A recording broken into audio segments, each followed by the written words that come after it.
ಆದ್ರೆ ಮದುವೆ ಮಾಡಿಕೊಂಡು ಗಂಡನ ಮನೆಗೆ ಹೋದ ಹೆಣ್ಣು ಮಕ್ಕಳು ತವರ ಮನೆಗೆ ಕರೀಲಿಕ್ಕೆ ಬರ್ತಾರೆ ಅಂತ ಅವರ ದಾರಿಯನ್ನೇ ಕಾಯ್ತಾ ಇರುತ್ತಾರೆ. ಆದ್ರೆ ಆ ಭಾಗ್ಯ ನನಗಿಲ್ಲ. ನನ್ನ ತಂದೆ ತಾಯಿಗಳು ಇದ್ರೆ ನಾನು ಹೋಗ್ಬೋದಿತ್ತು ಏನೋ, ಅದು ನನ್ನ ದುರ್ದೈವ ಅಂತ.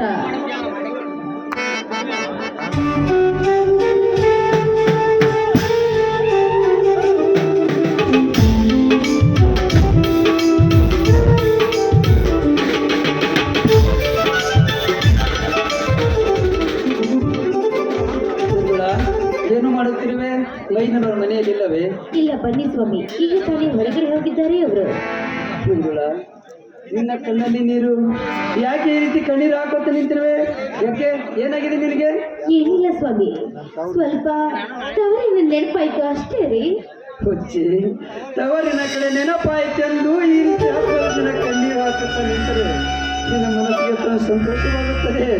ನೋಡು ಮಂಜುಳ, ತವರ ಕಡೆ ನೆನೆಸುತ್ತಾ ಮನಸ್ಸಿಗೆ ನೋವು ತಂದುಕೊಳ್ಳಬೇಡ. ಯಾಕೆ, ಇದು ನಿನ್ನ ಮನೆಯಲ್ಲವೇ? ರೀ, ಗಂಡನ ಮನೆಯಲ್ಲಿ ಎಷ್ಟೇ ಸುಖ ಸೌಭಾಗ್ಯ ಇದ್ರೂ ಕೂಡ ತವರ ಮನೆ ಮರೆಯಲು ಹೇಗೆ ಸಾಧ್ಯ ಸ್ವಾಮಿ, ಹೇಗೆ ಸಾಧ್ಯ ಅಂತ. ಯಾಕೆ ಮಂಜುಳ, ಈ ಮನೆಯಲ್ಲಿ ನಿನಗೇನಾದರೂ ತೊಂದರೆ ಆಗಿದೆ? ಹಾಗೇನಿದ್ದರೂ ಹೇಳೀಗ. ಚಿಚಿ, ಹಾಗೇನಿಲ್ಲ. ದೇವರಂತ ಪತಿದೇವರು, ಹುಲಿ ಅಂತ ಇಬ್ರು ಮೈದುನರು ಇರುವಾಗ ಇದಕ್ಕಿಂತ ಭಾಗ್ಯ ನನಗೆ ಇನ್ನೇನಿದ್ದೇವೆ?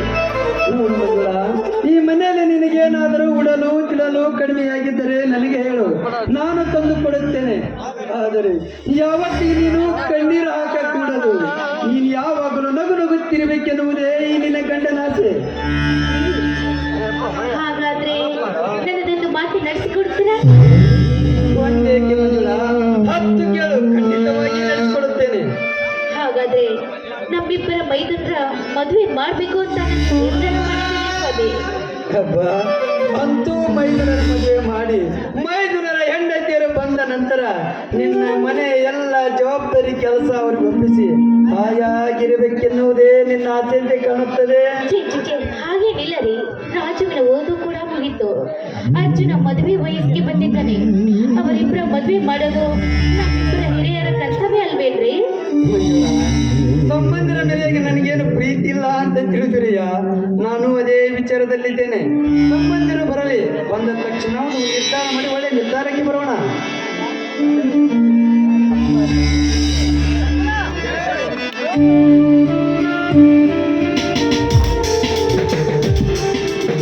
ಅಣ್ಣ ಅತ್ತಿಗೆ, ಅದೇನೋ ಅಣ್ಣ ಅತ್ತಿಗೆ ಇಬ್ಬರು ಏನೋ ಆಳವಾಗಿ ವಿಚಾರ ಮಾಡುತ್ತಿರುವಂತೆ ಕಾಣ್ತಿಲ್ಲ.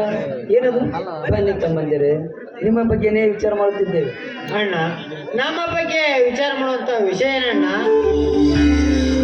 ಮೈದುನ, ನಿಮ್ಮಿಬ್ಬರ ಮದುವೆ ಮಾಡ್ಬೇಕು ಅಂತ ನಾನು ನಿರ್ಧಾರ ಮಾಡಿದ್ದೇನೆ.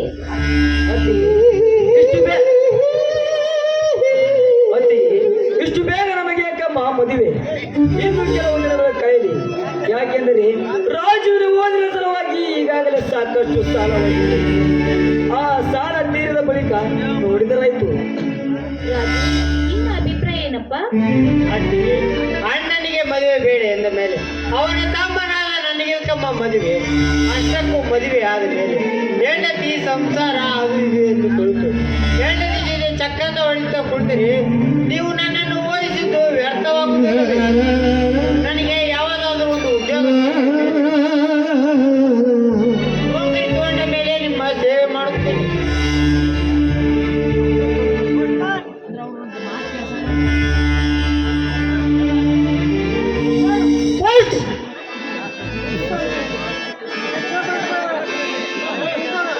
ಹೋಗಿ ಬನ್ನಿ ಸರ್. ಎಲ್ಲಿಂದ ಬಂದಿದೆಪ್ಪ ಈ ಕಾಗದ? ಬೆಂಗಳೂರು ಸ್ಟೇಟ್ ಬ್ಯಾಂಕಿಂದ ಬಂದಿದೆ ಅಣ್ಣ. ನಮ್ಮ ಬ್ಯಾಂಕಿಂದ ಬಂದಿದೆಯಾ? ಏನಪ್ಪ ವಿಷಯ? ಬೆಂಗಳೂರು ಸ್ಟೇಟ್ ಬ್ಯಾಂಕ್ನಲ್ಲಿ ನನಗೆ ಮ್ಯಾನೇಜರ್ ಕೆಲಸಕ್ಕೆ ಇಂಟ್ರ್ಯೂ ಕರೆದಿದ್ದಾರೆ ಅಣ್ಣ. ಸಂತೋಷವಾಯ್ತು ರಾಜು, ನನಗೆ ತುಂಬಾ ಸಂತೋಷವಾಯ್ತು. ನಿನ್ನ ಇಂಟ್ರ್ಯೂ ಎಂದಿದೆಯಪ್ಪ? ಇದೇ ತಿಂಗಳು 28ನೇ ತಾರೀಕಿದೆ ಅಣ್ಣ. ಇಂಟ್ರ್ಯೂ ಕೊಡಲು ಬೆಂಗಳೂರಿಗೆ ಹೋಗಬೇಕು.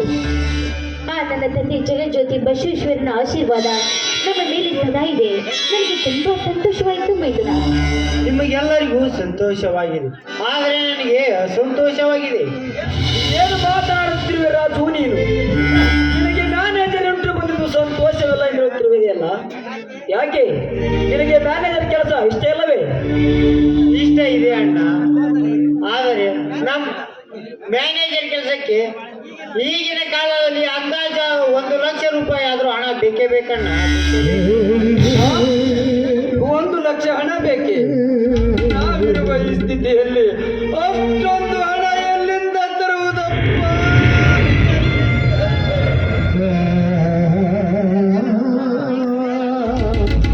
ಇದೇನನ್ನ ನಿನ್ನ ಕಣ್ಣಲ್ಲಿ ನೀರು? ಗಂಡು ಹುಲಿಯಂತೆ ನಿನ್ನ ತಮ್ಮ ಅರ್ಜುನ ಜೀವಂತವಾಗಿರುವಾಗ ನಿನಗೇಕಪ್ಪ ತಮ್ಮನ ನೌಕರಿಯ ಚಿಂತೆ? ನನ್ನ ತಮ್ಮನ ನೌಕರಿಯ ಸಲುವಾಗಿ ನಾನು ಎಲ್ಲಿಯಾದರೂ ಜೀತದಾಗಿ ದುಡಿದು ನನ್ನ ತಮ್ಮನಿಗೆ ನೌಕರಿ ಕೊಡಿಸುತ್ತೇನೆ. ಇದು ಸತ್ಯವನ್ನ ಸತ್ಯ. ಅರ್ಜುನ, ಜೀತದಾಳಾಗಿ ಹಣ ತಂದು ಕೊಡುವಷ್ಟು ಸಮಯ ನಮಗಿಲ್ಲಪ್ಪ. ನಮಗಿರುವುದು ಕೇವಲ 12 ಗಂಟೆಗಳ ಕಾಲ ಅವಕಾಶ ಮಾತ್ರ. 12 ಗಂಟೆ ಮಾತ್ರವಲ್ಲವಣ್ಣ, ಕೇವಲ 2 ಗಂಟೆ ಕಾಲಾವಕಾಶ ಸಾಕು ಇನ್ನು ತಮ್ಮ ಅರ್ಜುನನಿಗೆ. ಈ ಸಮಯದಲ್ಲಿ ನನಗೇನು ಮಾಡಬೇಕೆನ್ನುವುದೇ ತೋಚದಂತಾಗಿದೆ. ಅಣ್ಣ, ನನ್ನ ಸಲುವಾಗಿ ನೀವೇಕೆ ಇಷ್ಟು ತೊಂದರೆ ತೆಗೆದುಕೊಳ್ಳುತ್ತೀರಿ? ನಿಮಗೆ ತ್ರಾಸು ಮಾಡಿ ಆ ನೌಕರಿಗೆ ಹೋಗುವುದು ಪ್ರಯೋಜನ ಇಲ್ಲ. ನಾನು ಆ ಇಂಟ್ರಿಗೆ ಹೋಗುವುದನ್ನೇ ಬಿಟ್ಟು ಬಿಡ್ತೇನಣ್ಣ. ರಾಜರು, ಸುಖ ದುಃಖಗಳು ಮಾನವನಿಗೆ ಬರುವುದು ಸಹಜ. ಆದರೆ ಅದೆಲ್ಲವನ್ನು ಎದುರಿಸಬೇಕು, ಅದಕ್ಕೆ ತಲೆ ಕೆಡಿಸಿಕೊಳ್ಳಬಾರ್ದು. ಅದೆಲ್ಲದಕ್ಕೂ ಆ ದೇವರು ಒಂದು ದಾರಿ ತೋರುತ್ತಾನೆ. ಬನ್ನಿ, ಇಂದು ನಾಗರ ಪಂಚಮಿ, ಎಲ್ಲರೂ ಸೇರಿ ಆ ನಾಗರಾಜನಿಗೆ ಹಾಲಿರೋಣ ನಾವು.